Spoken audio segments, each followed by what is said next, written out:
وذرني والمكذبين أولي النعمة ومهلهم قليلا إن لدينا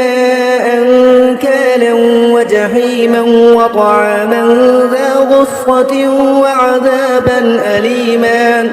يوم ترجف الأرض والجبال وكانت الجبال كثيبا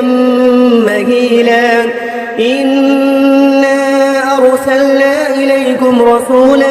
شاهدا عليكم كما أرسلنا إلى فرعون رسولا فعصى فرعون الرسول فأخذناه أخذا وبيلا فكيف تتقون إن كفرتم يوما